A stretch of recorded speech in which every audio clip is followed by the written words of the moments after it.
안녕하십니까. 둔산동 동아쌤입니다. 이제 나머지 수하고 그리고 과학하면 이제 전체 다 정리되는 거죠? 네. 이제 마우스 따각도리가 불편하다고 어떤 분이 그래서 마우스 무소음이 있다는 거 알아가지고 몰랐어요. 어쨌든 고쳤어요. 고쳐야죠. 아직 안 바꿨고. 어쨌든 수의 의미, 셀수인데 셀수. 누가 사용되는 다양한 상황, 경험, 다양한 상황 경험을 이렇게 추상적이라는 것, 추상화라는 걸 이해를 한 번 더 하고 보시면 저번에 추상화에 대해서 설명했는데 보세요. 네. 선은 점이 이어진 거거든요. 네. 선을 그릴 수가 없어요. 왜 그릴 수 없냐면 이렇게 긋는 순간 이걸 현미경으로 확대하면 이만한 면이 돼요. 근데 점은 뭐라고요? 위치만 있고 크기가 없는 거예요. 그러니까 그릴 수가 없는 거예요. 그래도 직선인데 이거로 확대하면 이게 직선이에요. 직선을 그릴 수가 없어요. 인간 능력으로. 근데 직선이라고 추상화해서 생각하는 거예요. 추상화. 이해돼요? 네. 그러니까 점이 모여서 선이 되는데 선을 그릴 수가 없다고, 직선을. 근데 이걸 직선이라고 치는 거야, 사람들이. 그게 추상화 능력이라고. 왜? 그래서 이게 점이면 이것도 점이고 이것도 점이죠. 붓으로 하나 찍으면. 네. 이게 점이에요, 원이지? 이런 것처럼 이걸 점이라고 치는 거야, 사람들이. 그게 추상화라고. 자, 기수는, 서술은 순서를 나타내주잖아요. 순서. 그럼 첫 번째, 두 번째. 기수는 생일이 됐다는 건, 생일은 한 살, 두 살 이렇게 누적적으로 올라가죠? 네. 3살인데 3년이 지났어. 그럼 더 할 수가 있죠? 네. 근데 순서는 1등하고 2등을 정해갖고 1등, 첫 번째 하는 거하고 3등하고 합쳐서 4등이야. 이렇게 안 하거든요. 네. 순서.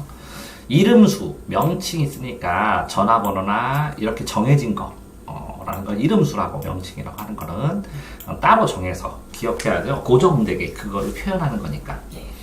자, 수량을 비교한다. 연령별 차이. 따로 정리를 해야 될 텐데, 시험 문제 많이 나오던데. 수세기, 물체를 셀 때 한 개씩 손가락으로 가르치면서 이게 1대1 대응이거든요. 그래서 손가락부터 시작해서 어깨로 올라가고 머리로 올라가서 왼쪽 손가락까지 올라가요. 수세는 방법이. 이해돼요? 5, 6, 8목, 7, 8, 9, 10, 11 이렇게 해가지고 반대까지 넘어가서 20, 30까지 가요. 수의 역사를 보면. 수세기에서. 자, 헤아릴 때 문체 한쪽으로 놓는 등, 문체를 헤아린 물체를 놓죠. 네. 1대1 대응으로. 그래서 네. 대응 관계, 통에다가 돌을 집어넣고 몇 마리의 소가 있나? 그래서 짝이 맞으면, 다 왔구나. 이렇게 센다고 그랬죠. 네. 자, 마지막 센수 단어를 강조하기 위해서 수량. 마지막에 몇 개야? 그래서 이렇게 결과를 기억하는 거죠. 자, 기하학은 어찌기자예요. 어찌하여. 어찌. 일본 사람들이 번역해서 그래. 근데 기하학 뭐냐? 그림이다 생각하면 돼. 그림 도형. 그림 도형이다. 어쩌지 그리는. 공간에 대한 위상기하. 위치와 상태죠. 상황. 위치, 상태, 위상. 가로, 세로, 높이. 이렇게 3차원이니까. 그래서 위치가 있고 방향, 거리 등이 있어요. 유학습할 때. 위상기하의 특성, 수축 줄어들고 확장하고 변형된 것, 변하지 않는 특성. 이에 변하지 않는 위상, 수축, 확장, 변형. 위상기하학에서 위치를 확장진 다음에 나중에 외우겠죠, 이런 거는. 네. 그러니까 고정된 위치가 무엇이냐라는 걸 배운다는 거죠.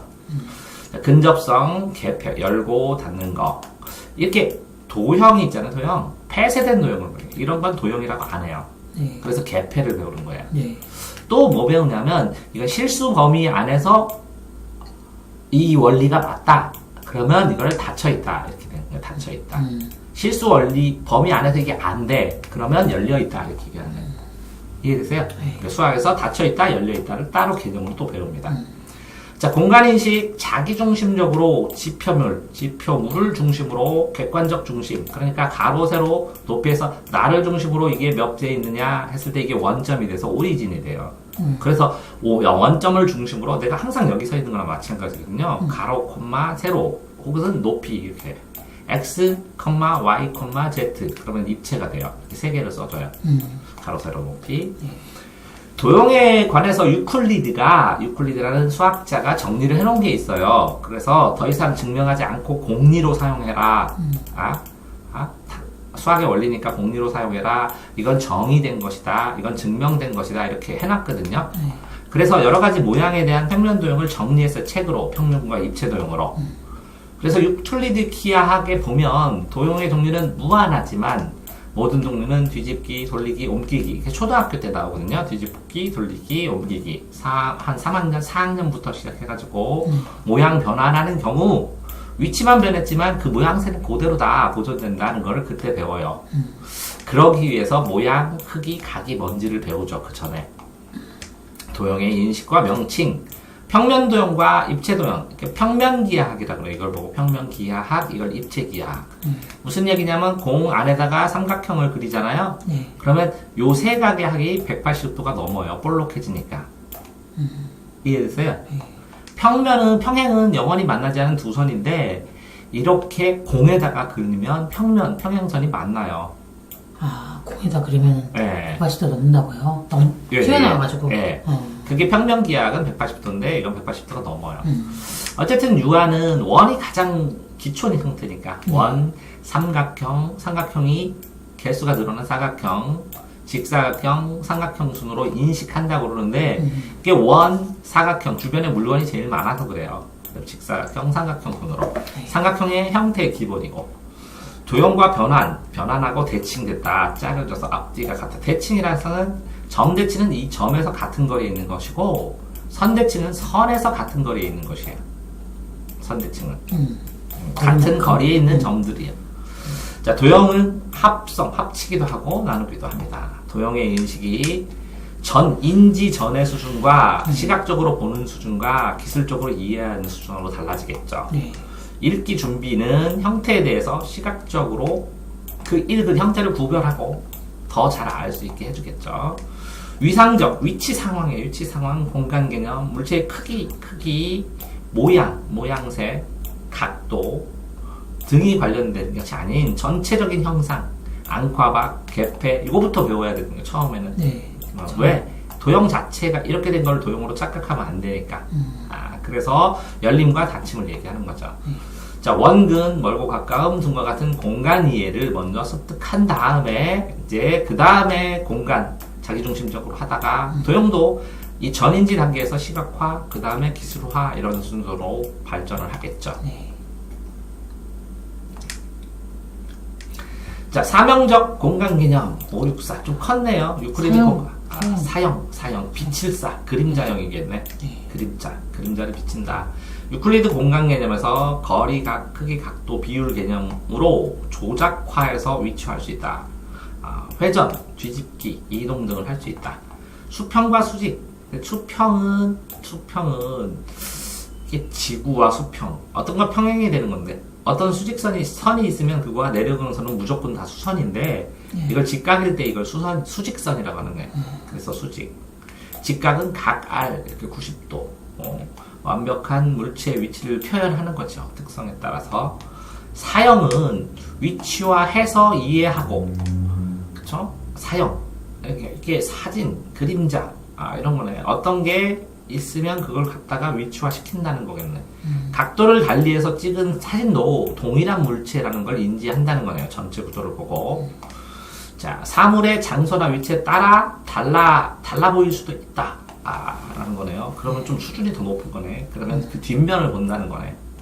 수평적에서 공간 인식을 하고 지표물을 자기중심적으로 인지하다가 객관적 중심표상이 발달해서 객관적으로 여기를 기준으로 보면 이렇고 저쪽을 기준으로 보면 그렇다. 이런 게 됐다는 거네요. 이쪽 부분은 절벽이고 이쪽 부분은 구름일 수밖에 없다. 라는 걸 인지하는 거. 그럼 기준이 생긴다는 거네요. 조금.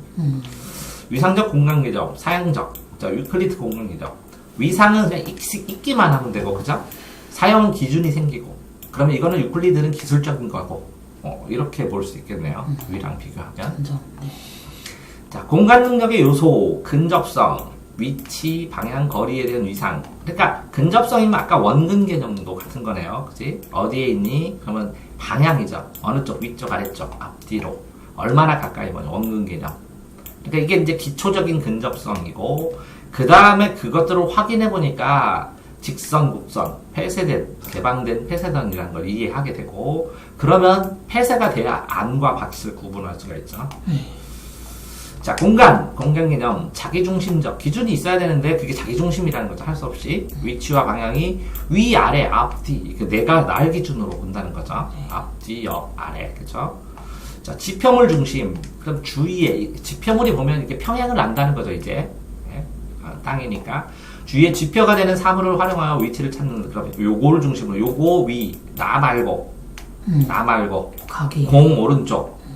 그래서 선생님 오른쪽, 왼쪽 이렇게 되겠죠. 나 중심에서 남도 기준을 바꿔볼 수 있다. 뭐 이 정도네요. 그 다음에 객관적 중심. 3차원 세계에서 모든 물체의 관계를 일반적이고 객관적인 참조 틀, 지도 활용한다. 체계의 지도, 좌표를 안다. 그러면 어떤 걸 중심으로, 그러니까 여러 거를 해보다 보니까 나도 하고 이 물건 하니까 이게 상호관계를 알게 되니까 상호관계를 좌표화 시킨다는 거네요. 공간적 추론, 공간에 대해서 추리하고, 클리멘트의 공간 능력 구성, 클레멘트. 공간의 방향화, 위치를 파악하고 목적지까지 갈 수 있다. 길찾기를 할 수 있는 능력이 생기는 거네. 네. 여러 방향의 물체를 보고 그 차이점을 비교한다. 그 다음에 공간의 시각화, 방향이니까 방향. 목적지를 구분할 수 있어야 되죠. 그죠? 여러 방향의 문제, 방향의 물체의 차이점을 구분해야 여기서 여기로 돌고, 여기서 여기로 돌고, 그러죠. 공간의 시각화, 이미지 생성, 조작할 수 있다. 2차원, 3차원, 가상적 움직임을 이해하고 실행한다. 그다음에 시각화한다. 공간적으로 마음속으로, 이 시각을 마음속으로 조작한다.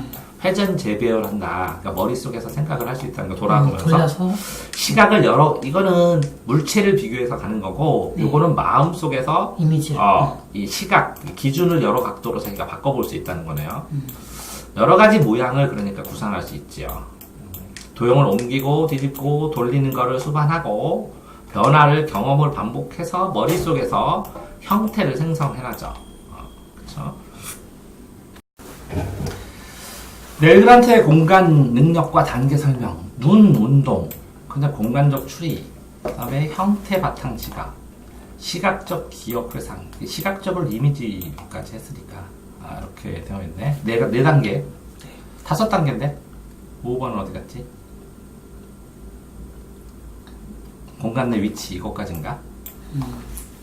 5라고 써 있는데. 네, 맞네요. 공간 내 위치. 자, 하나씩 보면 3차원 공간 내에서 논손, 신체 운동 등 협응 표현에서 기하학적, 그림 아이디어나 개념을 필요한 능력, 위로 찾기, 점 읽기, 글씨 쓰기, 선, 이렇게 기본적 능력, 눈을 가지고 선을 긋고 하는, 운동할 수 있는. 손으로 이렇게. 공간적 추린, 이거는 신체 능력일 테고, 요거는 공간 내에서 기하학 형태를 인식하니까 이제 두뇌 능력, 추론해야 되니까, 기하학적으로, 그죠? 그럼 이거는 형태 바탕, 특수한 요소를, 특수한 기술적 요소, 요거는 신체와 눈이고, 요거는 두뇌고, 요거는 기술적, 특수한 요소니까, 복잡한 거, 이거 숨은 걸 찾기니까, 더 복잡한 거, 요 뇌 능력에서 기술적으로 아이디어까지 알고 있다는 거네. 그럼 이거는 뭐예요? 시각에서 벗어난 경우에도, 안 보이는 부분, 생각할 수 있는 능력? 그러면 5번째는 뭐예요? 공간 내에서 위치. 물체의 관계를 확신하고 공간적으로 자신이 중심이 되고 뒤집고 그 물체 간의 관계를 인식하고 그 안에서 생각하는 것들. 그러니까 조금 차이가 나는데 이 구분을 명확하게 안 해놓으면 나중에 문제 풀기가 힘들겠네. 뭐뭐 있었죠? 자, 시각으로 능력하고 추리하고 특수한 기술을 알 수 있는 게 뭐라겠죠? 형태 바탕. 형태 바탕. 그 다음에 시각은 뭐죠? 안 보이는 거? 이미지. 안 보이는 부분. 그 다음에 마지막에 공간 내 위치는 관련성. 이렇게. 이게 알고 거기다 추가로 이제 외우기 시작해야죠. 도형 개념 발달 특성, 시각화. 이렇게 부른 것 같지. 잘랐죠? 그렇죠? 도형의 이름을 말함, 총체적인 느낌, 도형을 지각하여 도형을 인식한다. 토대로 물체의 모양에 흥미를 갖는다. 단계를 낮게 그냥 적어 놓은 거네. 이게 기술 분석, 이게 이제 시각 기술, 속성에 초점을 맞춰서 속성, 특성 이렇게 인식한다. 모양을 전제로 받아들이며 수준을 넘어서 면변, 각, 이렇게 오래 걸리는구나. 이렇게 초등 수준은 가야 되죠. 네. 인식하고 한다. 그래서 구성하고 모델을 만들고 분류한다. 그쵸? 묘사할 때 관찰, 조작, 실험. 전체 시각을 외형, 세모, 네모, 동그라미에 대한 시각, 이미지, 도형 인식, 점차, 꼭지점이 있는지 구부러진 선인지를 주목하게 된다. 이렇게. 그러면 이게 단계가 유아 수준 넘어가는 거 아니에요? 이 정도면? 유아 수준? 이게 초등학교 간단하게? 여기가? 그죠? 공통점, 차이점을 비교해본다. 이런 것들이면 유아 수준 넘어가는 거 아니냐는 거죠. 집단을 찾아보아 한다. 도형의 관계를 인식한다. 공통점, 차이점을 한다. 이런. 그러니까 수준이 유아인데 저거는 수준이 꽤 높다는 거죠. 간단한 건 할 수 있겠지만. 네. 도형 개념의 발달 수정. 클바의 도형 개념. 요게 뭐예요? 바닐레 부부 수준 0보다 유아들이 오히려 더 낮은 이해 수준 속한다고 본다. 0 수준. 위에 거보다. 네. 그러니까 전인지 수준은 간단하게 형태만 있지만 뭔지 다른 모양은 구별하지 못하는. 어이구, 너무 어리네 얘는. 그래서 직선, 곡선 구분하기 시작하는 거죠. 그래서 곡선 원이 제일 좋아하고 그 다음에 이제 사각형, 그럼 나중에 삼각형 된다고 그랬잖아요. 그죠? 네. 시각적 수준에서는 외향으로 보고 도형이 속성에 모양이 비슷한데 이렇게 생각한다는 거겠죠. 인식하는 수준, 속성에 의해 변별하기보다는 전체 인상. 이건 구분 못한다. 이거는 인상으로 구분한다. 그러다가 이제 도형의 속성을 아니까 기술을 한다. 관계는 말하지 못한다. 차이는. 그러다가 추상적으로 추론을 하기 시작하면 관계를 포함 관계 얘기할 수 있다. 그죠? 발달 순서 이렇게 맞네요. 전조합 단계, 모양. 그죠? 각 모양을 나타내기 위해 별개의 도형을 사용한다. 조각, 도형은 고유한 역할을 나타낸다. 그 다음에 하나의 모양으로 여러 개의 도형을 만든다. 이것도 따로 외워야 되겠네. 네. 조각을 보고. 예, 완전히 모으기 전이고. 내용 잔체 단어. 그러니까 그 위에하고 이건 조합 분할에 관한 거니까 이건 따로 별도로 또 외워야 될 것 같아요. 순서랑. 측정, 물체를 측정하는 속성별로 비교해서 측정 정도를 배울 정도면 한참 단계네요. 그죠? 네. 길이를 비교한다. 물체의 시작점. 되게 쉽지는 않거든요. 시작점. 네. 자 있으면 자가 이렇게 생기면 시작점이 여기잖아요. 네. 여기 이만큼 놓고 여기서부터 맞춘다는 거죠, 애들이. 네. 0이 여기부터 출발하거든. 자가 여기서부터 여기까지 있거든. 여기다 물체를 이렇게 놓는 게 꽤 고학년 거라고. 네. 크기를 비교하기 위해서 겹쳐놓고, 겹쳐놓는 거 하지. 비교한 것이 효과적이다. 두 개 나란히 놓고. 이렇게 보통 평면에 이렇게 세우죠. 높이로. 겹쳐놓는데요. 이게 겹쳐놓은 거예요. 그러니까 이렇게 있는 거를 똑같이 한쪽을 크기를 맞춰갖고 이렇게 놓는다고. 네, 이렇게 겹쳐서. 이렇게 세우는 거라고. 그러니까 결국은. 측정 개념이 발달한다. 비교하고 순서 짓고 이미 단위. 그러니까 신체를 이용해갖고 팔 몇 개 단위. 나중에 이게 단위가 나온 주변 사물이나 이게 달 피트나 뭐 이렇게 몇 피트나 이런 거 할 때부터 신체를 단위로 해서 많이 만들어졌거든요, 실제로. 그런 다음에 이제 표준화의 필요성을 느끼는 거죠. 사람마다 다 다르니까 살 길이가. 측정의 절차에 의해 유아가 측정 과정에서 동일 단위를 반복해서 측정할 때 필요하다. 반복할 때 사이가 벌어지지 않게 정확하게 물체 한쪽 끝을 맞춘다. 이게 힘들다는 거죠. 네. 길이의 측정. 길이를 측정하는 경우 두 점 사이의 거리를 측정하는 건 어디서 시작해서 어디로 끝나는지, 그래서 점과 점 사이의 거리 이렇게 측정하는 게 쉽지 않다는 거고, 객관적인 임의의 측정 단위, 뭐 특정 표준되는 게 아니라 임의라는 거죠. 임의. 손뼘이나 발 크기. 이제 이것들이 나중에 이 측정 단위의 기준이 되는 걸 알려주는 데도 굉장히 도움이 많이 되거든요. 그래서 여기에서 점차 신체 단위가 사람마다 다름을 느끼고, 그래서 객관적으로 통일될 필요성을 본인 스스로 이야기하게 하는 거죠. 손뼘, 이것도 단위가 다 있으니까, 블록으로, 연필로, 같은. 요게 이제 신체를 하다가, 이런 걸로 해도 된다는 걸 알게 되면, 활용도가 높아지죠. 손뼘 발길이 신체 단위는 사람마다 다른데 요거는 거의 같다. 그러니까 이미 측정 단위가 고정되는 거고, 근데 이 부록도 조금씩 다르다는 것까지 설득하려면 또 오래 시간이 걸리겠죠. 연필 끝을 이용해서 색종이를 이용해서 면적을, 컵을 이용해서 드릴을, 자 이게 다 있으니까. 그래서 영어에도 a cup of cup 할 때 컵 단위거든요, 그게. 예. 그러니까 영어에서 단위를 배울 때도 좀 이렇게 연결될 때도 좀 그거를 같이 하면 도움이 되는데, 통합으로 할 때는 사실 특정 대상, 적절한 의미의 측정 단위를 선택할 수 있습니다. 그래서 길이, 면적, 드리. 자, 근데 이렇게 점이 모이면 선이 되고, 선이 모이면 면이 되고, 면이 모이면 입체가 되거든요. 네. 그래서 입체는 가로, 세로, 높이가 있으니까 이게 3차원 이상이고, 3차원, 면은 2차원, 가로, 세로, 선은 1차원, 점은 0차원 이렇게 부르는 거거든요. 차원. 그래서 길이, 면적, 드리, 무게 이렇게 길이, 면적, 드리, 무게 이 단계로 가르치죠. 일부러. 순서짓기 서열화, 단순 서열. 세상의 물질을 한 가지 속성에 따라 배열한다. 이중서열, 1대1 대응 사용해서 두 개를, 두 집단, X하고 Y자 이렇게. 대응관계를 가리키는 게 함수거든요. 네. 함수가 돼야 개념이 확정돼요. 그래서 Y에서 또 Z로 말하고 그러거든요. 그래서 개념을 폭발적으로 느낄 때 처음으로 1대1 대응을 가르치는데, 요것도 서열화시키고 이것도 서열화시킨 다음에 짝을 맞춰야 되기 때문에 이중서열이 되는 거예요. 자, 복합서열, 두 가지 속성에 따라서 순서대로 배열한다. 1차로 배열한 다음에 그걸 또 재배열하겠죠. 피아제, 측정에 대한 이해 수준. 그러면 복합서열 하려면 두 속성을 도하거나 빼는 걸 배워야 되거든요. 네. 피아제 측정에 대한 이해 수준. 크기의 가치, 차이가 두드러진 물체를 시각적으로 비교하고, 시각적으로 차이가 두드러지지 않아도 직접적으로 비교할 수 있게 된다. 크기와 가치, 이렇게 기준들. 보면 수준이 시각적 판단, 신체 부위를 이용, 그 다음에 측정 단위를 인식. 단계적으로 가죠. 네, 근데 이 느낌, 더 크다라는 느낌, 크다, 작다라는 단어를 배우기 시작하면서 발전이 되는 거니까.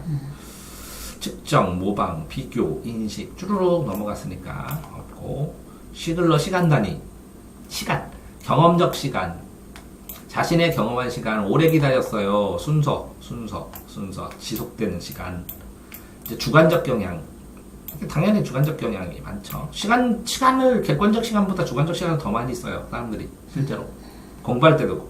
인습, 연속적 시간을 분리된 기간으로 나누어 보는 거. 그러니까 원래 시간은 이렇게 아날로그인데 사람들이 하루, 월 이렇게 끊어진 걸 인습으로 본 거예요. 논리적 시간, 추론을 통해서 이해할 수 있는 시간, 시작 시간, 끝 시간, 이렇게 A 때문에 이런 시간 때문에 이런 시간이 되는 거, 이렇게 추리본. 시간과 시간의 관계 이렇게 봐야죠. 논리적 시간은 두 개의 기체가 동시에 출발하고 한 대 가서 나중에 멈춘 경우, 나중에 멈춘 기체가 더 달릴 것을 판단할 수 있다. 이렇게. 그러니까 이 시간과 시간의 관계를 해결할 수 있다는 거죠. 나중에 멈춘 기차가 더 오래 달린 것으로 예. 판단하시는 거예요. 여기서 시작을 해갖고 하나는 쭉 갔는데 하나는 가다가 섰어요. 근데 나중에 여기까지 오면 얘는 80분 걸렸는데 얘는 120분 걸렸잖아요. 그럼 훨씬 더 오래 걸린 거라고. 더 달린 건 아니잖아요. 나중에 멈춘 기차가 더 달린 거라고 처음에 유아들은 판단하죠. 처음에. 똑같은 거리를 간다는 게 아니라. 찰수 유아들이 학습해야 할 시간 중에요. 개인적 경험 시간, 어젯밤 뭐 했어요? 경험 계속 얘기해주고, 사회적 활동, 유치원 일과 순서. 그러니까 시간을 맞추어서 생활해야 된다는 게 굉장히 고통스럽죠. 유아들이 처음에는. 네. 문화적 시간. 그럼 여기에 고정되어 있으니까 요런 게 일과 순서가 있는 것처럼 세상도 일과 순서가 있다는 걸 느끼게 되겠죠. 자, 패턴. 패턴은 모양새 부분이 어느 정도 돼야 된다는 거죠. 그죠? 규칙적으로, 구체, 영상적, 언어적으로. 자, 패턴의 단순인식. 있는 거 그대로 따라가고, 인식하고 따라가고, 같은 걸 반복해서.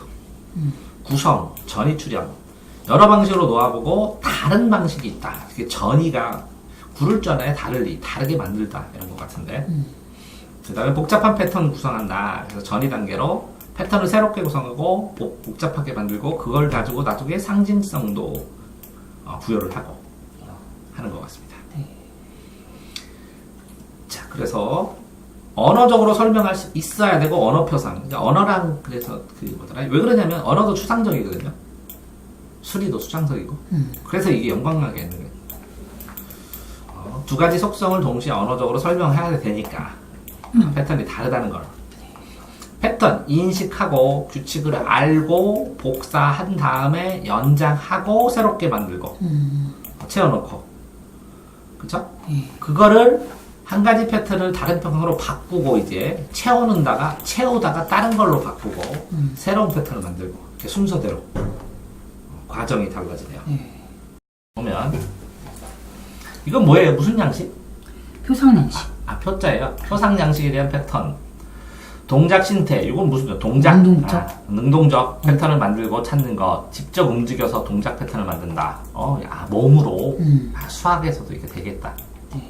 스키핑이 뭐예요? 뛰어내는 거? 뛰는 거? 한 발을. 뛰는 거. 호핑은? 그냥 이게 뭐지?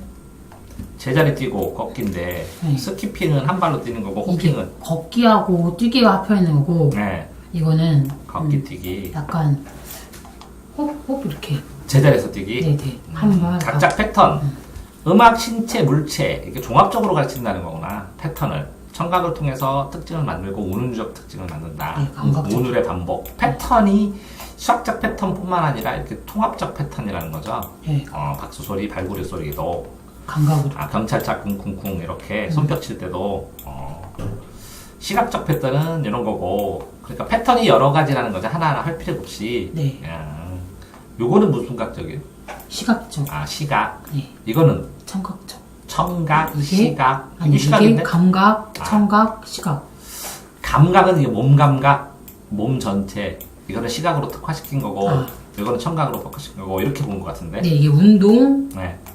청각, 시각이네요. 오케이. 운동, 청각, 시각. 네. 그러니까 운동은 종합적으로 본 거고, 이건 시각, 청각으로 다른 거고. 네. 이거를 두 개를 시각, 청각이 익숙해져야 운동으로 종합되는데, 애들은 이거 종합하나부터 나타나니까, 네. 유아 특성이. 네. 이거부터.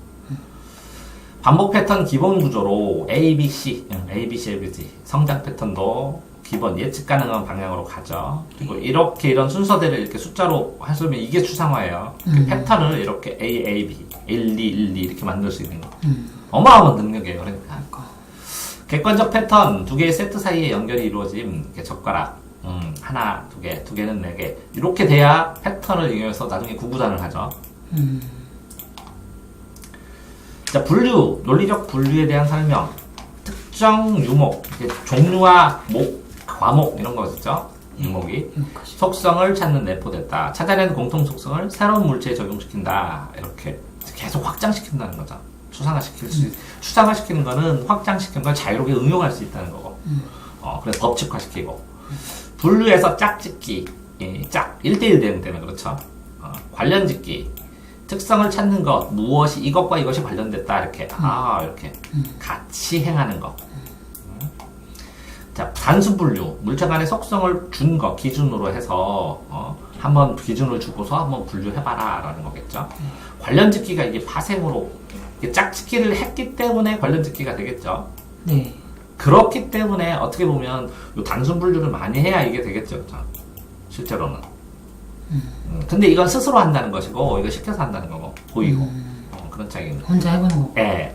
복합 분류는 그 분류를 할 때 두 가지 이상의 속성이니까 일단은 1차 분류를 한 다음에 여기서 또 분류해야지 동시에 하기는 쉽지 않은데 왜 그러냐면 무게하고 무게는 몇 점으로 하고 키는 몇 점으로 해서 총합이 얼마 이렇게 되면 이 기준과 기준의 변형 관계를 알아야 되는데 그것까지는 힘들 거 아니야. 그렇게 어렵게는 안 해요. 그러니까 힘들 거 아니야. 네. 그러니까 하나를 구분을 한 걸 전제로 네. 그 안에서 또 분류하는 걸 복합 분류라고 할 수 있다는 거죠. 네네. 재분류 있네 맞잖아. 네, 재분류 맞아요. 그러니까 이거를 복합 분류를 한다고 복합의 수준을 낮춰야 된다는 거지. 구조적 짝짓기. 곰새머리. 구체적 조작기. 위계관계를 위치, 단계 이렇게 위계예요. 위치, 단계, 구조. 위계적 관계를 아는 것. 물체를 하위 유목, 종류와 목, 종속 과목, 강문계 이렇게 할 때 그 유목이에요. 종류와 과목으로 구성할 수 있고 하위 유목을 더 상위 유목에 포함시킬 수 있다. 이 위계적 분류인데 이게 좀 굉장히 자유롭죠, 애들은. 이게 상위 하위에 대한 느낌이. 이걸 해보면 마인드맵을 해보면 그걸 느껴요. 굉장히 자유로워요. 보충 유목, 어떤 특정 유목을 그것이 보충 유목과 함께 전체 유목을 형성한다. 그러니까 이게 뭐냐면 이렇게 냈을 때 마인드맵에서 이렇게 세 개를 나갔는데 왜 세 개인지를 설명을 안 하는데 이것까지 해서 봄, 여름, 가을, 겨울이에요. 이렇게 네 개를 짝을 찌면 이게 완결이 되거든요. 네. 그래서 한 속성과 그 속성이 아닌 것으로 분류할 수 있다는 거죠. 그러니까 그 안에 포함된 것, 수출이 아닌 거. 네, 다 나눌 수 있다는 거죠.